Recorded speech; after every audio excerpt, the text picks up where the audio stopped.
This is the Google Pixel 9 Pro XL. I've had it for a month now and I absolutely love it. And I want to share with you guys my thoughts and what I've experienced through using this phone the past month. And I've also been kind of switching my SIM back and forth with the Pixel 9 Pro Fold. Very similar experience, both of them are very great phones. But let's start things off with design.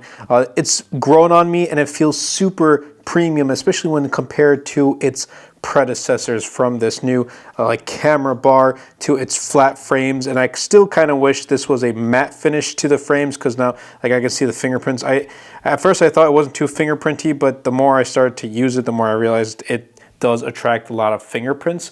I also do love this hazel color. Google did a really good job with the colors, in my opinion, and this hazel is great. It also feels really good to hold in the hand. Display is also very good, very bright, gets very vivid, and I think that's one of the most important things of a smartphone, the display, because that's where you spend most of your time, right? And they did a phenomenal job, just like last year, and they brought it over to this year and made it a little bit better. And I also do love this wallpaper pack. It's called Illusions 2.0. I'll be leaving a link in the description down below if you do want to take a look. This is one of my favorite wallpaper packs. Absolutely love. There's a bunch of different colors, so you can use this one. You can use there's like blue and red, purple, pink, and all that other good stuff. So definitely be sure to check it out, as it does support the channel. But overall, Google did a very good job, and design gets a check plus, whatever you want to call it, from me. And also, heading into the performance, it's also going to get a check plus. It's also going to be good for me. And the reason why I say that is I don't really care too much of the fact that this has a Tensor G4 chipset. It's not the most powerful chip on the market. That's completely okay. You know, if it had a Snapdragon 8 Gen 3, would it have been better? Yeah, it would have, but you know, Tensor G4 has been fine. On day-to-day tasks has been great. I've noticed no issues, no bugs, no hiccups whatsoever. I also do appreciate Google having the vapor cooling chamber in this phone. It hasn't gotten warm to the touch at all whenever I use it, whether that be watching lots of YouTube videos, using it for Threads, for X, for WhatsApp, or calling, even calling. And also the calling on here, it's very clear. So the person on the other side can hear me. I can also hear them, no issues whatsoever. I do wish the speaker was a little bit louder when I am on speakerphone, but you know, I hope that's a change for next year. Just wanted to point that out.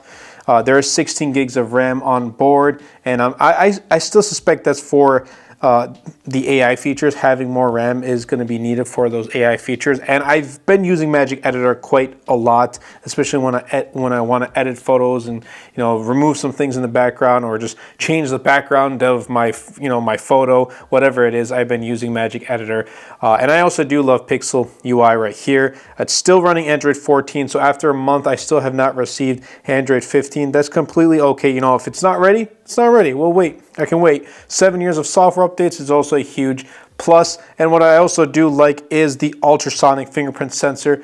We got to talk about more about this. Like, I got to see more people talking about this, because this is a huge thing for me, at least. It was one of the biggest downsides of the Pixel 6, 7, and 8. Not having an ultrasonic fingerprint sensor, but rather an optical, which pretty much shines light under under the display to read your fingerprint. This one is actual ultrasonic, so it's scanning your fingerprint, and it's much quicker and much more reliable. Just one tap and you're in. It also has Face ID, which is pretty accurate and pretty quick. Obviously, it's not going to be like the Face ID we have on the iPhones, but it's still very quick. I mean, look at that. Just with one unlock, it's already in. So sometimes it may be even more accessible and easier to use than the ultrasonic fingerprint sensor. But overall, in the performance department, it gets a plus for me. I don't care about the numbers. I don't care about that stuff. Let's move on to the cameras. With me, again, cameras have been great. This is a great point-and-shoot camera. If you want to just take point-and-shoot photos, this is going to be that camera you pick up. It's got a triple camera setup, a wide, ultra-wide telephoto, and I'm happy with the results, and I'm sure that if you pick this up, you'll be happy with the results too. It also takes very good video. I'm not going to dive into the nitpicks and like 5x zoom and all of that other stuff, but you'll be happy with the photo results as well as the video results. It's going to get a plus for me, and it's been like that for me with Pixels since like the Pixel 4a. I went ahead and picked up the Pixel 4a back in 2020, and ever since I've been using Pixel phones for their cameras. They've been phenomenal. Another thing this has been phenomenal is with the battery life. Not necessarily the charging speeds, and I'm going to get to that in a moment, but with the battery life. It's been phenomenal. It lasts me all day. Like I can get to the end of the day with 55, sometimes 60% charge left on this phone, 6+ hours of screen on time easily. And even the thing that's even better is standby time. Getting like 2% of battery loss overnight. At the max, I've seen like 3, but that's so much better than the other phones I use. I'm getting like 5, 6, sometimes even 10% of battery loss with those other phones. Maybe I have some apps running in the background, but I'm using the same apps with the other phones too, same everything. The settings with each phone are all the same.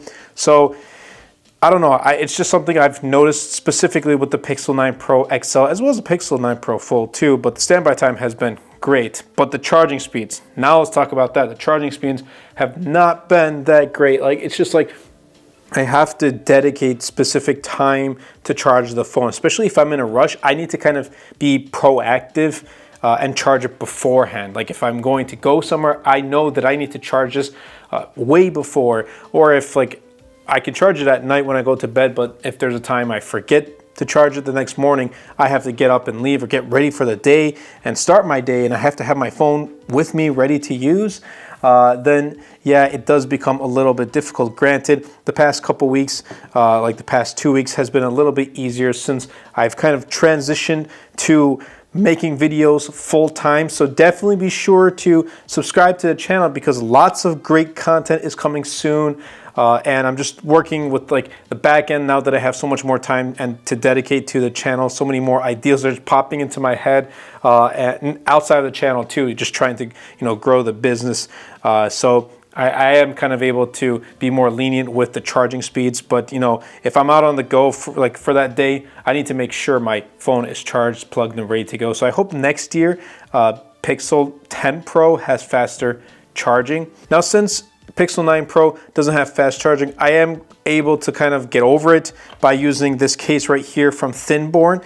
First of all, it's super thin, it's premium, but I also love the fact that it has MagSafe. So I'm just gonna pop it on right here, and honestly, it looks super clean. It's pretty protective too. It has that raised camera lip right here, but it has MagSafe. So when I'm out on the go, when I'm in the car and I just want to throw it on my MagSafe, not charge, but like my MagSafe stand. I also use a physical USB-C charger. I don't know why, but I have my MagSafe car stand and I use it there. I have MagSafe in my studio. I have MagSafe in my bedroom. So it's become very reliable and very convenient. I'll be leaving links in the description down below if you want to check it out. They also have it for the Pixel 9 series, all of them, as well as different phones, Samsung or Apple, you name it, they got it. Links will be in the description down below. And I also do want to touch base on the pricing because, pricing is important for a lot of consumers. Starting price, $10.99, 128 gigs of storage. It's gonna go on sale, guys. It's going to go on sale. Don't pick it up at $10.99. Don't pick it up at MSRP. When it goes on sale, then pick it up. If there's a good trade-in or a good carrier deal, if you wanna do carriers, do that. Don't pick it up at MSRP for 120 gigs of storage, especially. Go for like 256 gigs. I don't like the base storage. I personally don't think it's enough. There may be some out there that say, hey, well, it's enough for me. Then that's okay. But for me personally, it's not enough. And while this is more expensive than last year's 8 Pro, though, I feel like Google really put in the work to justify the price increase. Last year was $9.99, right now it's $10.99. And I feel like they put in that work to justify the price increase with the more premium design, amazing display and cameras, and awesome battery life. And now this has just been my use and my experience. Some may have different thoughts and experience, and that's completely okay. But I just want to wrap things up here. I am really enjoying the Pixel 9 Pro XL and switching back and forth from the Pixel 9 Pro Fold. It's been an awesome experience, and for the time being, I'm going to continue to switch back and forth. And once I'm done with my long-term review period with the Pixel 9 Pro Fold, it's going to be like, should I switch one? Should my my SIM card be in as like my main device? So it's going to be either Pixel 9 Pro XL or the Pixel 9 Pro Fold. But my main phone is always an Android. For those who have gotten to this part of the video, gotten this far, and say, well, you have an iPhone, you're going to use iPhone anyway. My main SIM has always been an Android, or in an Android device. It's never been in an iPhone. So for those who know me, they know me well. They know that I use an Android device as my main. And I even got the Pixel Watch 3. This is beautiful. I'm so happy that Google finally made this in a 45mm size. It's exactly what I want. And it reminds me so much of the Moto 360 that, it's giving me Moto 360 vibes. I'm going to change the band on this too to make it a little bit more classy and premium. But definitely check them out. Definitely check out Google's Pixel Watch 3, and also check out Ultra Human Ring Air. This has been I've been using this since April of this year, and it's been awesome. It really has been awesome. It's been improving my sleep because I get to track, my sleep score. So all that good stuff with this, and it's a good fitness tracker too, but I use it mainly to track my sleep. I don't like wearing watches when I sleep, so this has been much easier. But overall, great phone, Pixel 9 Pro XL. Definitely recommend picking it up. If you guys did enjoy this video, definitely be sure to superman that like button, comment down below, and best of all, share this video because it really does help out the channel out a lot. Will help push my content out to more people. That's been it for me. I'll catch you guys in the next one.